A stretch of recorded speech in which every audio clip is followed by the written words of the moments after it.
पठानकोट व्यापार मंडल की ओर से प्रेस कॉन्फ्रेंस का आयोजन प्रधान एसएस बावा की अध्यक्षता में द हिंदू कोऑपरेटिव बैंक की स्थिति को लेकर किया गया।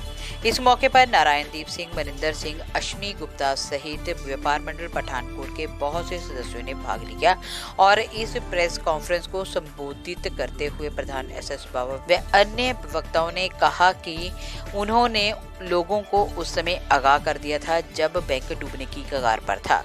मंडल की ओर से बैंक के समस्त सदस्यों को कहा गया था कि लोग अपने लाखों करोड़ों रुपए खातों में से निकलवा लें। उस समय ऐसा नहीं हो सका था। कुछ लोगों ने समझदारी दिखाई, अपने खातों को बंद कर दिया, पैसे निकलवा लिए, लेकिन सभी लोग ऐसा नहीं कर पाए क्योंकि बैंक लोगों को झूठा दिलासा देता रहा कि स्थिति कंट्रोल में है, उनका पैसा उन तक वापस पहुंच जाएगा। लेकिन ऐसा नहीं हुआ और बैंक डूब गया। मगर उन्होंने फिर भी लोगों के लिए अपने प्रयास जारी रखे। बैंक को पटरी पर लाने के लिए उन्होंने लोगों के पैसे बचाने के लिए ऐसा कोई भी कार्य नहीं था जो नहीं किया, ऐसा कोई भी प्रयास नहीं था जिन्हें उन्होंने मूर्त रूप नहीं दिया, जिसके लिए उन्होंने बैंक प्रबंधन के खिलाफ धरने दिए, रोष प्रदर्शन किए, आरबीआई से इस बैंक को अपने हाथों में लेने के लिए मांग भी उठाई।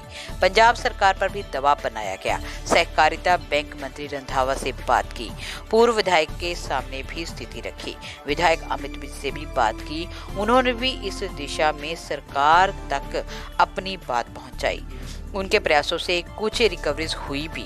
टीमों का गठन भी किया गया ताकि उन लोगों से पैसा वसूला जाए जिन लोगों ने आम लोगों के पैसे को दबा रखा है और वापसी देना भूल गए हैं। लेकिन फिर ऐसा नहीं हो सका। आज स्थिति ये है कि लोग भूखे प्यासे महीनों से धरने दे रहे हैं, बैंक के चक्कर काट रहे हैं, लेकिन बैंक के पास कोई जवाब नहीं है। लोग अंधेरे में हैं। उनकी मेहनत की गाढ़ी कमाई बैंक ने दबा ली है।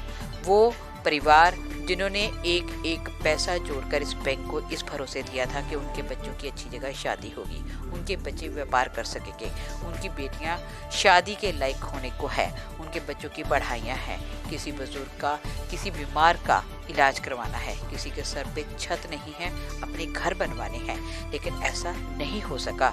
आज उन्होंने फिर, जबकि नगर निगम के चुनाव का माहौल गर्म है, व्यापार मंडल की ओर से फिर इस मांग को उठाया गया है कि विधायक अमित विज सरकार तक उनकी मांग को पहुंचाए। पंजाब सरकार इस दिशा में चाहे तो बहुत कुछ कर सकती है। वो लोगों को राहत दे सकती है, बैंक को पटरी पर ला सकती है, लोगों का डूबा हुआ पैसा लोगों तक पहुंचा सकती है। इसी भरोसे उन्होंने प्रेस कॉन्फ्रेंस का आयोजन करके सरकार से अपील की है कि सरकार उन लोगों की मदद करे जिनके पैसे इस बैंक ने डुबो दिए हैं। ਅੱਜ ਪਠਾਨਕੋਟ ਵਪਾਰ ਮੰਡਲ ਨੇ ਇੱਕ ਹੰਗਾਮੀ ਮੀਟਿੰਗ ਕੀਤੀ। ਉਸ ਦੇ ਵਿੱਚ ਅਸੀਂ ਪਠਾਨਕੋਟ ਹਿੰਦੂ ਕੋਆਪਰੇਟਿਵ ਬੈਂਕ ਦੇ ਵਾਸਤੇ ਜੇਕਰ ਆਪਾਂ ਵਿਚਾਰ ਵਟਾਂਦਰੇ ਹੋਏ, ਜਿਸ ਦੇ ਵਿੱਚੋਂ ਅਸੀਂ ਇਹ ਦੱਸ ਰਹੇ ਹਾਂ ਕਿ ਜਦੋਂ ਇਹ ਬੈਂਕ ਬੰਦ ਹੋਣ ਦੇ ਕਗਾਰ 'ਤੇ ਆਇਆ ਸੀ, ਇਸ ਤੋਂ ਪਹਿਲਾਂ ਦਾ ਅਸੀਂ ਬੀੜਾ ਚੁੱਕਿਆ ਦਾ। और जिस दिन बंद होया उस दिन पठानकोट मंडल पूरा अपने जोरों शोर से सारे अपने मैंबरों को लैके बैंक के अंदर जाके असी सारी हालत पूछे और पूरी तरह बैंक नूं घेरिया। ਉਹਦੇ ਸਿੱਟਿਆਂ ਵਜੋਂ ਉਹਨਾਂ ਨੇ ਸਾਨੂੰ ਜੋ ਵੀ ਦੱਸਿਆ, ਅਸੀਂ ਪਹਿਲੇ ਆਰਬੀਆਈ ਕੋਲ ਗਏ। ਆਰਬੀਆਈ ਨੇ ਕਿਹਾ ਕਿ ਇੰਨਾ ਘਾਟਾ ਹੈਗਾ ਵੈ, ਇਹਨੂੰ ਪੂਰਾ ਕਰੋ ਤੇ ਫਿਰ ਤੁਹਾਡਾ ਚੱਲੇਗਾ। ਉਸ ਤੋਂ ਬਾਅਦ ਅਸੀਂ ਐਮਐਲਏ ਸਾਹਿਬ ਨੂੰ ਮਿਲੇ। ਐਮਐਲਏ ਸਾਹਿਬ ਨੇ ਵੀ ਸਾਨੂੰ ਦਿੱਤਾ ਕਿ ਵੀ ਹਾਂ ਤੁਹਾਡਾ ਬੈਂਕ ਬਹੁਤ ਜਲਦੀ ਮੈਂ ਚਲਾਵਾਂਗਾ, ਕਿਉਂਕਿ ਇਹਦੇ ਵਿੱਚ ਮੈਂ ਸੀਐਮ ਸਾਹਿਬ ਨਾਲ ਔਰ ਸਰ ਨਾਲ ਗੱਲ ਕਰਾਂਗਾ। ਉਸ ਤੋਂ ਬਾਅਦ ਸੀਐਮ ਸਾਹਿਬ ਨਹੀਂ ਮਗਰ ਰੰਧਾਵਾ ਸਾਹਿਬ ਨੂੰ ਉਹ ਲੈ ਕੇ ਬੈਂਕ 'ਚ ਆਏ, ਜਿਹਦੇ ਨਾਲ ਸਾਡੀ ਬੜਾ ਗਰਮਜੋਸ਼ੀ ਨਾਲ ਉਹਨਾਂ ਦੇ ਨਾਲ ਗੱਲਾਂ ਬਾਤਾਂ ਹੋਈਆਂ ਔਰ ਕਈ ਨਾਰਾਜ਼ਗੀਆਂ ਵੀ ਹੋਈਆਂ। ਔਰ ਉਸ ਤੋਂ ਬਾਅਦ ਅਸੀਂ ਜਿਹੜਾ ਵੈ ਸਿੱਟੇ 'ਤੇ ਪਹੁੰਚੇ ਕਿ ਬੈਂਕ ਨੂੰ ਚਲਾਉਣ ਵਾਸਤੇ ਸਿਵਾਏ ਸਰਕਾਰ ਤੋਂ ਹੋਰ ਕੋਈ ਨਹੀਂ ਚਲਾ ਸਕਦਾ, ਕਿਉਂਕਿ ਪਹਿਲੀ ਸਰਕਾਰ ਤੇ ਇਹ ਬੈਂਕ ਨੂੰ ਡੁਬੋ ਗਈ ਸੀ। ਤਾਂ ਹੁਣ ਨਵੀਂ ਸਰਕਾਰ ਜਿਹੜੀ ਆ ਰਹੀ ਹੈ, ਇਹਨੇ ਨਾਲ ਤਾਂ ਅਸੀਂ ਕੁਝ ਆਪਣੇ ਪਿਆਰ ਦੇ ਨਾਲ ਗੱਲ ਕਰੀਏ ਤਾਂ ਕਿ ਇਹ ਬੈਂਕ ਚੱਲੇ।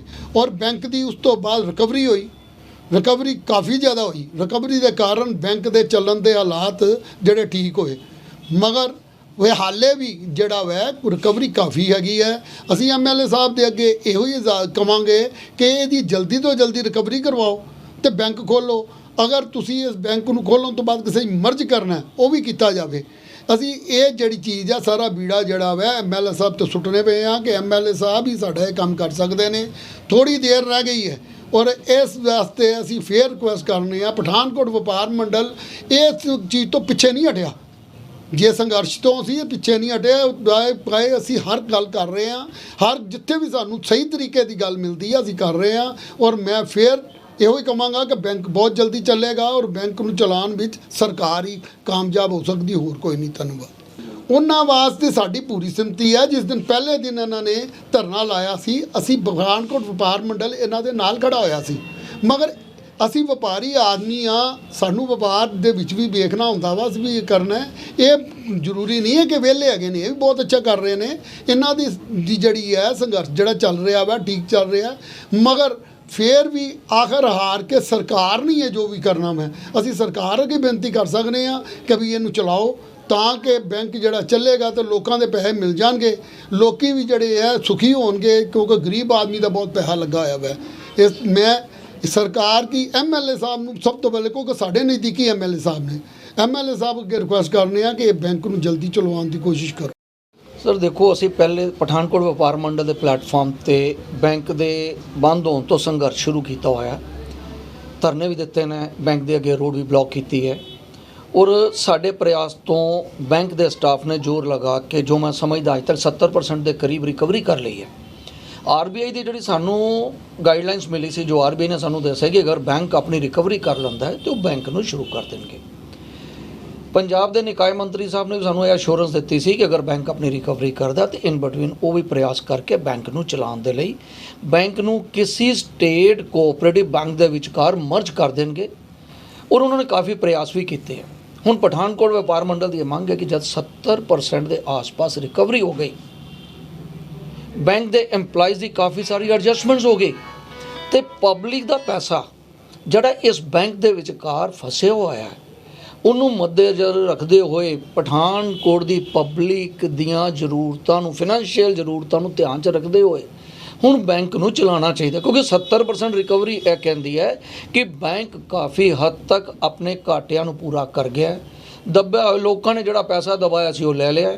ਜੇ ਇੰਨਾ ਕੁਝ ਹੋ ਗਿਆ ਤਾਂ ਫਿਰ ਹੁਣ ਬੈਂਕ ਨੂੰ ਚਲਾ ਦੇਣਾ ਚਾਹੀਦਾ ਤਾਂ ਕਿ ਲੋਕਾਂ ਨੂੰ ਕੁਝ ਰਾਹਤ ਮਿਲ ਸਕੇ।